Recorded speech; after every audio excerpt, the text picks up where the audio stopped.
اب میں نے جو موجودہ سرکار ہے بہار کی, مختلف ندیش کمار کے بعد میں پرسنل ان پر حملہ نہیں کر رہا ہوں, ان کی ذہن اور ان کا جو ان کی جو چھوی تھی وہ یہ تھی کہ سیکولر ذہن تھے, لیکن ان کی پارٹی نے بھی اس بل کو سمرتھن کر دیا. مسلمانوں کو بے چینی ہوئی کہ بھائی ہم آپ سے امیدیں وفا رکھے ہوئے تھے اور آپ نے ہمارے ساتھ کم سے کم اس معاملے میں تو بول دیں, لیکن وہ دور گزر گیا. اب انہی معاملوں کو لے کر کے 29 تاریخ کو گاندھی میدان میں بڑا پروگرام.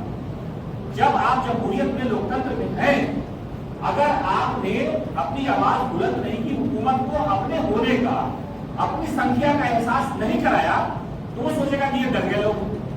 ہم تو سمویدھان کے بارے میں بات کریں گے. کسان کے لیے بل آیا, کرشی قانون, ان لوگوں نے قربانی دی, 700 لوگ مر گئے اس پروٹیسٹ میں.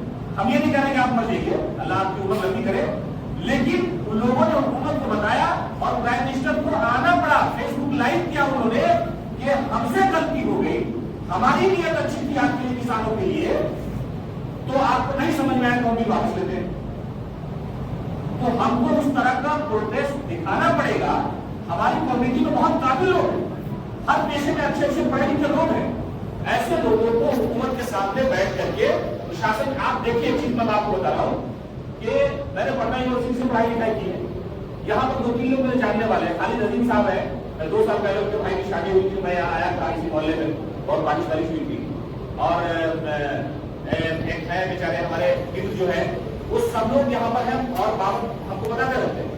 میں پچھلے 3 سال سے ایک ہی کام کر رہا ہوں سوشل میڈیا پر.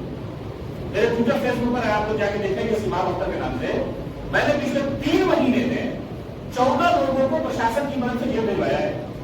ایسے لوگوں کو جو اللہ کے نبی صلی اللہ علیہ وسلم کو گالی دیتے ہیں, اللہ کو گالی دیتے ہیں, گستاخی کرتے ہیں, فیس بک پہ کمیونٹی کے خلاف لکھتے ہیں, تو اس کی لڑائی میں اپنی جو میری کیپیسٹی ہے, چھوٹا دائرہ ہے, میں اس میں ایسا کرتا ہوں کہ پرشاسن کے لوگوں کو ٹیگ کرتا ہوں کہ بتائیے ملک میں سمویدھان ہے, ہمارے پروفٹ کو کیسے گالی دے سکتا ہے. تو اس طرح سے ہر کمیونٹی کے نوجوان کو لڑائی لڑنی ہوگی اپنے طریقے سے.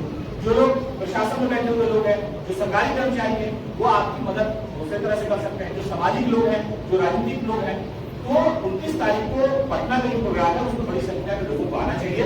خالد عظیم صاحب ہیں, پتہ نہیں ہے یا نہیں یہاں, ہمارے بڑے بھائی ہیں, ان کی طرف سے انتظام راجدھانی پٹنہ میں کیا گیا ہے. اور جو پٹنہ سینٹرل مال ہے اس کے بغل میں جو آفس بھی ہے, وہاں پر شاید کھانے والے کا انتظام ہے. یہاں سے جانے کے لیے لوگوں کے لیے بھی, جو لوگ بائک سے جائیں گے وہ تو جائیں گے ہی, لیکن یہاں سے گاڑی کا بھی انتظام ہے کہ لوگ وہاں جائیں گے اور پروگرام میں شامل ہو کے آ جائیں گے.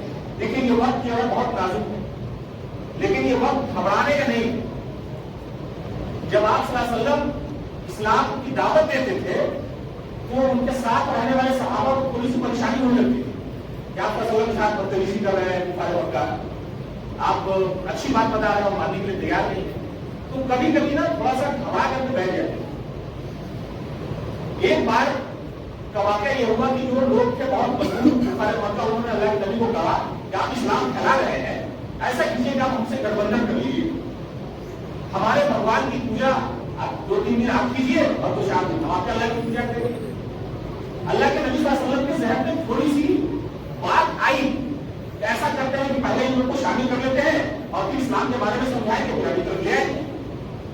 فوراً اللہ کی طرف سے وحی نازل ہوئی اور کہا کہ لا اعبد ما تعبدون, کہ اللہ کے نبی صلی اللہ علیہ وسلم کو کہہ دیجیے ان کافروں جس کی تم پوجا کرتے ہو اس کی پوجا نہیں کریں گے, تم کو جو کرنا ہے کرو, اس کو پوجا کرو, ہم اللہ کی پوجا کریں گے, ہم اللہ کی عبادت کریں گے.